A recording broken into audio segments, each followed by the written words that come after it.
고린도전서 15장 20절부터 28절 말씀 보겠습니다. 그러나 이제 그리스도께서 죽은 자 가운데서 다시 살아나사 잠자는 자들의 첫 열매가 되셨도다.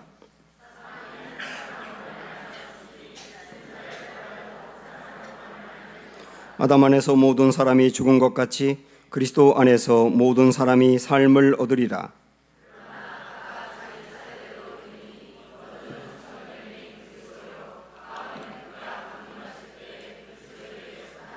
그 후에는 마지막이니 그가 모든 통치와 모든 권세와 능력을 멸하시고 나라를 아버지 하나님께 바칠 때라.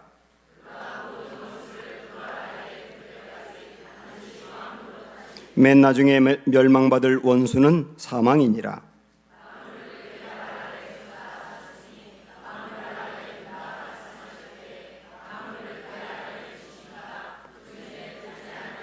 같이 읽습니다.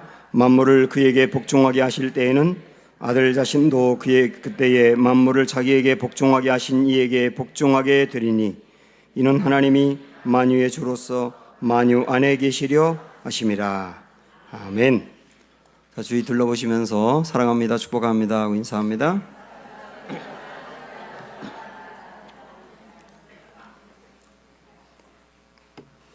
네, 부활의 기쁨이 여러분과 가정과 삶에 충만하기를 주님의 이름으로 축원합니다. 어느 날 메뚜기가 하루살이와 함께 놀았습니다. 근데 저녁 때가 돼가지고 메뚜기가 하루살이에게 이렇게 말하는 거예요. 야, 우리 내일 놀자. 하루살이가 내일이 뭔데? 그랬더니 설명을 하는 거예요. 오늘 조금 지나면 세상이 어두컴컴해지고 하늘에는 별들이 반짝일 거야. 그리고 우리가 코하고 잠을 자고 일어나면 세상이 밝아져 있을 거야. 그게 내일이야. 그러나 하루살이는 그 내일을 경험해 보지도 못했고 이해할 수가 없는 거예요. 자, 그럼 여기서 질문. 하루살이가 내일을 경험도 못하고 이해하지 못한다고 해서 내일이라고 하는 시간이 없는 겁니까? 그건 아니죠. 이번에는 메뚜기가 개구리하고 놉니다. 한창을 놀고 이제 한 계절이 흘렀어요. 이번에는 개구리가 메뚜기에게 메뚜기야, 우리 내년에 놀자 그래요. 그러니까 메뚜기가 내년이 뭔데? 메뚜기도 한철이라는 말이 있잖아요. 내년이 뭔데? 그러니까 이제 세상이 아주 추워지고 온 세상에 눈이 하얗게 내릴 거야. 그러면 나는 땅속에 들어가서 잠을 잘 거야. 그러다 보면 날이 따뜻해지기 시작하고 그러면 온 세상이 파릇파릇 새싹이 돋아나기도 될 거야. 그때가 내년이야. 그러나 메뚜기는 내년을 이해할 수가 없는 거예요. 당연히 경험도 못하죠. 그럼 또다시 질문. 메뚜기가 내년이라고 하는 세월을 경험도 못하고 이해할 수 없다고 해서 내년이라고 하는 시간이 없는 건가요? 그건 아니잖아요. 좀 또 다른 얘기지만은 우리의 이 귀는 굉장히 많은 것을 듣습니다. 그런데 이 세상에 존재하는 모든 소리를 우리 귀로 다 듣는 게 아니에요. 여러분, 개미가 걸어가는 소리 들어보신 분 있어요? 우리가 못 들었다고 개미가 걸어다닐 때 소리가 없는 겁니까? 아니잖아요. 지구가 돌아가는 소리를 들어보신 분이 있어요? 지구가 돌아가는 소리를 들은 분은 제 소리가 안 들릴 겁니다. 지금 고막이 터지거든요.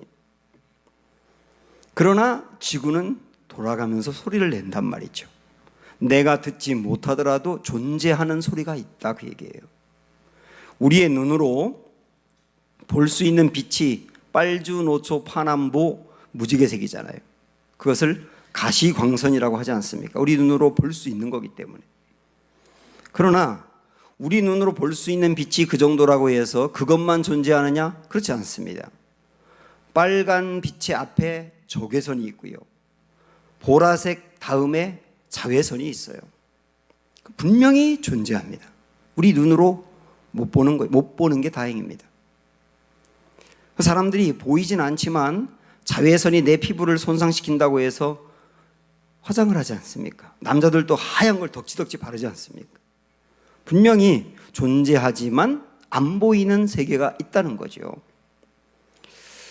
그처럼 우리가 이해할 수 없고 경험하지 못했고 그래서 납득할 수 없더라도 존재하는 세계가 충분히 있을 수 있다.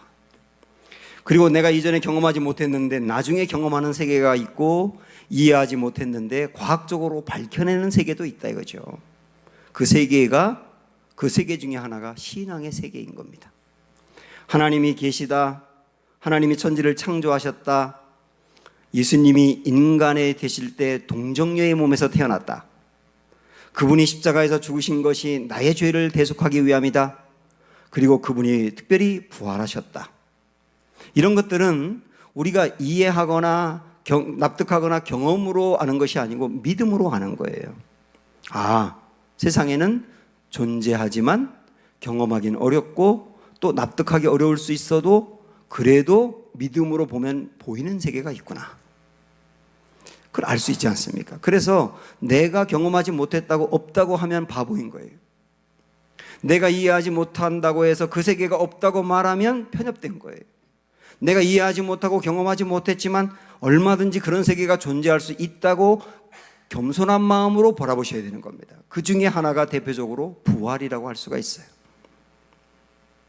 우리는 부활이라고 하는 것을 보진 못했지만, 예수님의 부활을 보진 못했지만 우리가 신뢰하는 성경에서 예수님이 부활했다고 수도 없이 강조하고 있어요. 그래서 우리는 믿는 거예요. 그런데 부활주일이 되면 우리가 부활에 대한 찬양을 부르고요, 또 복음성가를 부르기도 하는데 우리가 대부분 부르는 찬양은 예수님 부활하셨다예요. 사셨네 사셨네, 예수 다시 사셨네, 예수 부활했으니, 그 다음에 주 살아계시다, 살아계신 주, 우리 이런 찬양을 부르면서 부활은 예수님의 부활에 초점을 맞추고 있습니다. 그런데 중요한 것은 예수님의 부활은 예수님의 부활로 끝나는 것이 아니고 예수님을 믿는 성도의 부활로 이어진다는 거예요. 우리가 오늘 읽지 않았지만 15절에 있는 말씀을 여러분 보시면, 자, 시작. 만일 죽은 자가 다시 살아나는 일이 없으면 하나님이 그리스도를 다시 살리지 아니하셨으리라. 자, 이 말씀은요, 예수님이 부활했기 때문에 나도 부활한다 이렇게 말씀하지 않아요. 처음에 앞부분에 보면 만일 죽은 자가 다시 살아나는 일이 없으면, 그 말은 저나 여러분의 부활이 없으면 하나님이 그리스도를 다시 살리지 아니하셨으리라. 우리 부활이 없을 거였다면, 저나 여러분의 부활이 없을 거였다면 예수님의 부활도 없었을 거란 얘기예요. 이 말씀 여러분 가만히 생각을 해보면 예수님이 부활한 것처럼 우리가 부활한다는 게 너무도 명백하지 않습니까? 그래서 오늘 말씀 20절에서도 이 부분을 좀 이렇게 펼쳐나가고 있는데요, 보세요. 그러나 이제 그리스도께서 죽은 자 가운데서 다시 살아나사 잠자는 자들의 첫 열매가 되셨도다. 여기서 잠잔다고 하는 말은 죽었다고 표현하지 않고요, 잠잔다고 표현하고 있는데 성도의 죽음은 잠자는 거거든요. 잠잔다는 말은 다시 깨어날 날이 온다는 뜻이에요. 다시 깨어난다 이 말이에요. 그런데 어떤 모양으로 깨어나느냐? 예수님이 첫 열매가 되셨습니다. 우리 시골에서 고구마를 딱 캐면 제일 먼저 나온 고구마하고 비슷하게 생긴 녀석들이 줄줄이 나오잖아요. 제일 먼저 나온 것을 첫 열매라고 하지 않습니까? 우리의 부활도 예수님이 제일 먼저 이루신 부활과 같은 모양으로 우리의 부활도 이루어진다는 거예요. 우리 예수님은 아까 우리 영상에서도 보셨습니다마는 모진 매를 맞으셨어요. 고문을 당하셨고요, 50kg도 더 되는 십자가를 지고 골고다를 오르셨고요, 골고다 위에서 머리에 가시면류관이 이마를 찢고 머리를 찢어 수많은 피가 흘렀고요, 그리고 등에 맞은 자국이 선명했고요, 무엇보다 대못으로 손목과 발목을 박았고요, 옆구리를 창으로 찔렀습니다. 저는 패션 오브 더 크라이스트라고 하는 영화를 영화관에서 본 다음에 아까 우리 앞에서 봤던 영상을 도저히 눈뜨고 볼 수가 없어요. 그 모습이 너무나 참혹한 거예요. 그런데 생각을 해봤더니 예수님이 돌아가실 때 실제 모습은 그랬던 것이 맞아요. 우리 예수님인가? 저분이 예수님 맞아라고 형체를 알아보기 어려울 정도로 망가지셔서 돌아가신 거예요. 그러나 우리 주님이 3일 만에 부활해서 제자들에게 나타났던 모습은 너무나 영광스러웠어요. 시간을 초월했어요? 공간을 초월했어요? 돌아가실 때 그 상처가 없어졌어요? 망가졌던 그 형체가 아니에요. 너무나 영화롭고 아름다운 모습으로 다시 오신 거예요. 우리는 그 예수님처럼 부활하게 될 것이다. 예수님이 첫 열매가 되셔서 그렇게 부활하신 것처럼 우리도 부활하게 될 것이다. 이게 얼마나 영화롭고 아름다운 소식입니까? 이것이 어떻게 가능할까요? 아니, 예수님이 부활하는 것은 내가 받아들일 수 있겠는데 예수님처럼 어떻게 우리가 부활할까요? 라고 질문하는 분들에게 오늘 21절, 22절에서는 이 말씀을 주시는데요. 이 말씀 읽기 전에 이 말씀의 주제를 딱 한 단어로 표현하라 그러면 대표성입니다. 대표성. 읽어보세요. 시작. 사망이 한 사람으로 말미암았으니 죽은 자의 부활도 한 사람으로 말미암는도다. 아담 안에서 모든 사람이 죽은 것 같이 그리스도 안에서 모든 사람이 삶을 얻으리라. 아담 한 사람의 죄가 그 다음 태어나는 모든 사람에게 유전이 된 거예요. 유전이 됐다고 이해하셔도 좋고 영향력을 미쳤다고 이해해도 좋습니다. 내가 내 주변에 죄를 많이 짓는 사람하고 어울리다 보면 나도 물들어 버리는 것처럼 모든 사람은 다 태어나면서부터 죄를 지을 수밖에 없는 성향을 다 영향을 받아서 가지고 태어난다. 여러분, 내가 태어나면서부터 얼마 지나지 않아 죄를 지은 거 생각하면 이해가 되시지 않습니까? 아담 한 사람의 죄가 대표성이 되어서 그 다음 태어나는 모든 세대에게 죄가 유전이 되었단 말이에요. 대표성. 자, 그렇다면 아담 한 사람의 대표로 죄가 왔다면 그것으로 끝이겠느냐? 예수 한 분의 부활이, 예수 한 분의 부활로 끝나는 게 아니라 예수님의 부활이 대표성이 되어서 그 다음 예수님을 믿는 모든 사람의 부활로 이어진다. 이 말씀 아닙니까? 그래서 우리가 아담으로 인하여 죄가 나에게 왔다는 것을 이해한다면 예수님으로 인하여 부활이 내게 온다는 것도 이해가 되지 않습니까? 그게 대표성이란 말이에요. 그래서 오늘 우리는 이 말씀을 일단 정리하면서 에베소서 2장에 있는 말씀으로 이렇게 요약하고 싶어요. 자, 시작. 긍휼이 풍성하신 하나님이 우리를 사랑하신 그 큰 사랑을 인하여 허물로 죽은 우리를 그리스도와 함께 살리셨고 너희는 은혜로 구원을 받은 것이라 또 함께 일으키사 그리스도 예수 안에서 함께 하늘에 앉으시니. 함께 예수님이 부활하신 것처럼 예수님을 믿는 사람은 함께 부활하고, 예수님이 부활하신 다음에 하늘로 올려져 하나님 나라에 앉혀지신 것처럼 예수님을 믿는 사람도 함께 하나님의 나라에서 앉혀진단 말이에요. 여기 보면 중간에 있는 함께 살리셨고 맨 끝에 있는 하늘에 앉히시니 이렇게 나와 있는데요, 살리셨다 앉히셨다는 말이 과거형을 쓰고 있어요. 분명히 앞으로 살리실 것이고 앞으로 앉히실 것인데 미래형을 쓰지 아니하며 이미 이루어졌다고 과거형을 쓰고 있어요. 제가 여러분에게 여러 번 말씀을 드렸지만은 성경에서는 미래에 일어날 일이지만 너무도 명백한 사실일 때는 과거형을 쓰는 적이 있다고 말씀드렸지 않습니까? 대표적인 것이 여기라고 볼 수 있어요. 앞으로 우리가 예수님처럼 부활하며 앞으로 우리도 하나님 나라에 들어가서 앉게 될 것이지만은 이 일이 너무도 명백하기 때문에 이미 이루어진 것처럼 살리셨고 앉히셨고 결정된 거나 마찬가지라 그 말입니다. 우리가 그 은혜를 누리게 된 것입니다, 여러분. 그러므로 예수님처럼 나도 부활한다는 것을 선포합니다. 믿으시기를 바랍니다. 우리 마음의 실제가 되시기를 축복합니다.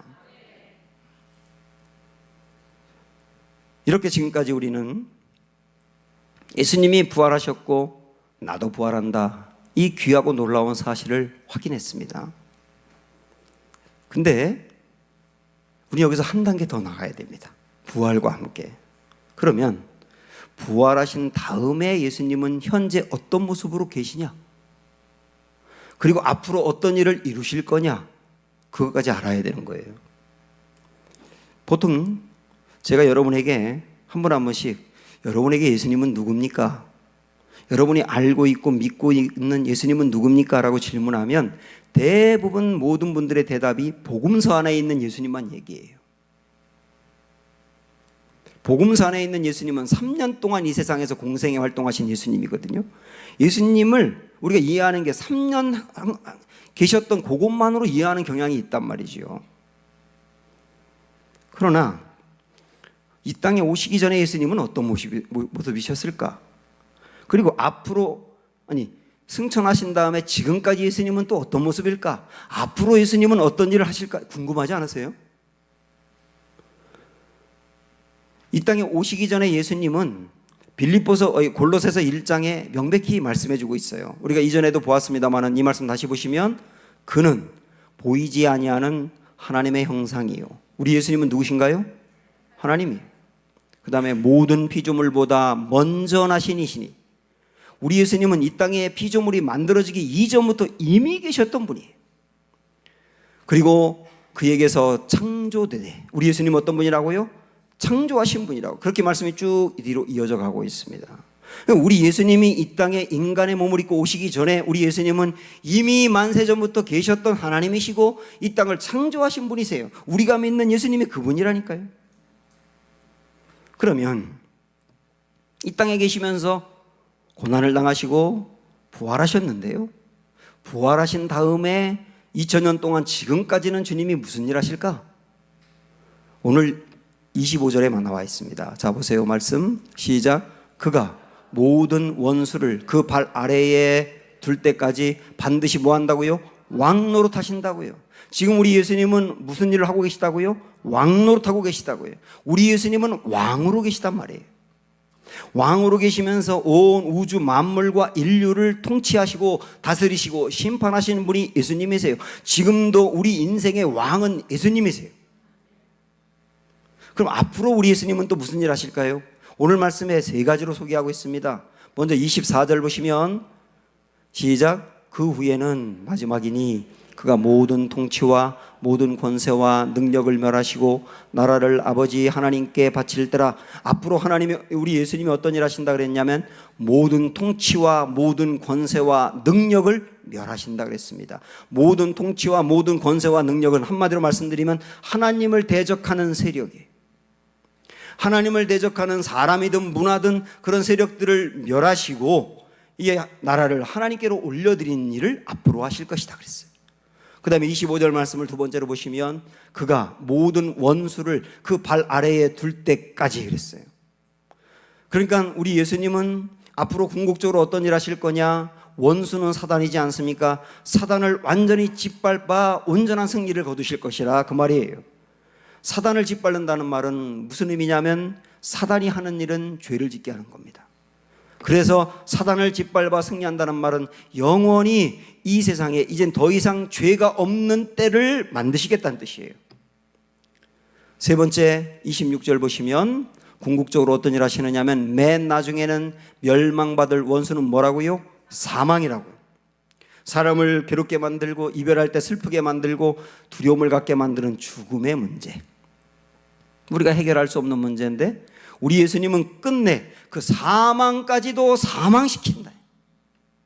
사망까지도 사망시켜서 더 이상 사망이 없는 나라, 더 이상 사망이 하나도 없이 영원히 생명 얻고 사는 그 나라 만드시겠다는 거예요. 이게 앞으로 우리 주님이 하실 일을 우리에게 미리 보여주는 것입니다. 바울이 이 고린도 전서에 있는 이 말씀을 2000년 전에 썼거든요. 그런데 그때 우리 하나님께서 바울에게 앞으로 있을 일을 그림으로 보여준 거예요.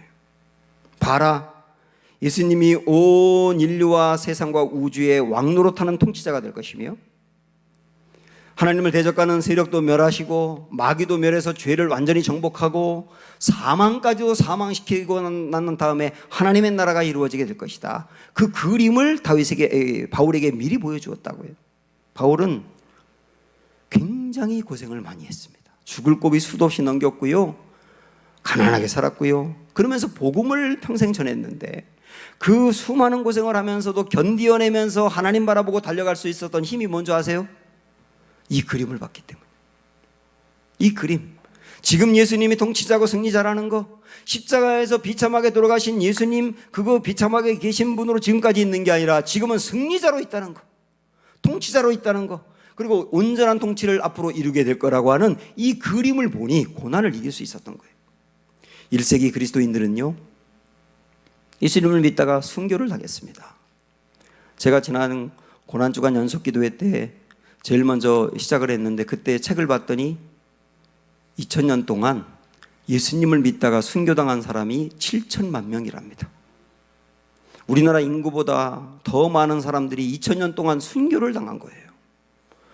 여러분, 하나밖에 없는 목숨을 순교당하면서도 예수님 붙들고 살 수 있었던 그 사람들은 도대체 무엇을 바라보고 순교까지 갔느냐? 이 그림을 본 거예요.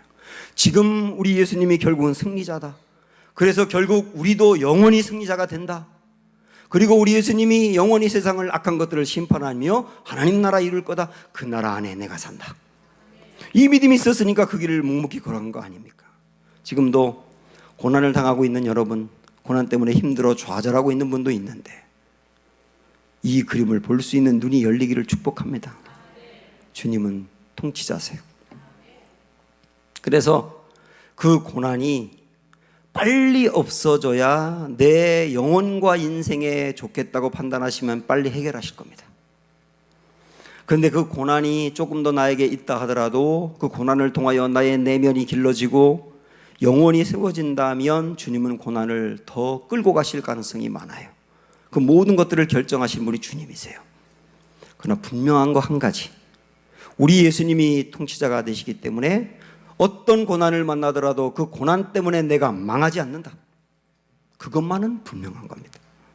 성도는 주님이 지금 살아계셔서 우리를 통치하시는 왕이시고 앞으로 온전한 승리를 이룬다는 것을 확신한다면 이 세상을 정말 잘 살게 돼 있습니다. 제가 그런 생각을 해봤어요. 교회를 처음 나오고 아직까지 예수님을 만나기 전에는 교회를 나오지만 관심은 온통 세상에 있더라고요. 교회에 몸은 있는데 관심은 세상에 있는 게 사실이에요. 그러던 분이 예수님을 만나면서 하나님 나라를 알게 되면서 관심이 하나님 나라로 바뀝니다. 그런데 하나님 나라로 관심이 바뀌면서 세상에 대해서 소홀한 사람이 있어요. 그 이단들이죠. 자기 일터에서나 가정에서 소홀해요. 그거는 잘못된 거예요. 진짜 바람직한 신앙은 뭐냐면 내가 하나님의 나라를 알게 됐기 때문에 거기를 바라보지만 거기를 바라보기 때문에 이 세상을 더 잘 사는 거예요. 참 신기한 건 뭐냐면 내가 하나님 나라를 만나고 나면 이 세상이 이전에 그 세상과 다르게 보입니다. 이전에는 소망이 있는 세상이었고 거기에 내가 모든 기대를 두었는데 지금은 소망 있는 세상은 아니지만 변화시켜야 될 세상으로 보이는 거예요. 야, 병들어 있는 저 세상 내가 바꿔야 돼. 내가 할 수 있는 일을 통하여 그것을 좀 더 낫게 만들어야 돼. 그게 하나님이 이 땅에 내게 주신 사명이야. 그거 붙들고 가더라니까요. 잘 사는 거 아닙니까? 성도는 그렇게 살아야 되는 거예요. 성도는 예수님이 왕이 되시고 통치하신다는 사실을 안다면 이 세상에서도 근사하게 삽니다. 이전에 국제 테니스 대회가 열렸는데 두 선수가 팽팽하게 경기하고 있습니다. 그런데 이쪽에 있는 선수가 쳐가지고 공이 이쪽으로 넘어갔는데 이쪽에 있는 선수가 그 공을 받다가 넘어져 버렸어요. 그러니까 이쪽으로 공을 보내면 이제는 이 사람 넘어졌기 때문에 그 경기는 이기는 겁니다. 그런데 어찌된 일인지 이쪽에 있는 선수가 여기 있는 선수가 넘어진 것을 보고 공을 저 위로 올린 거예요. 일어나서 칠 수 있는 시간을 준 거예요. 넘어졌던 선수가 일어나서 다시 팽팽하게 경기를 했어요.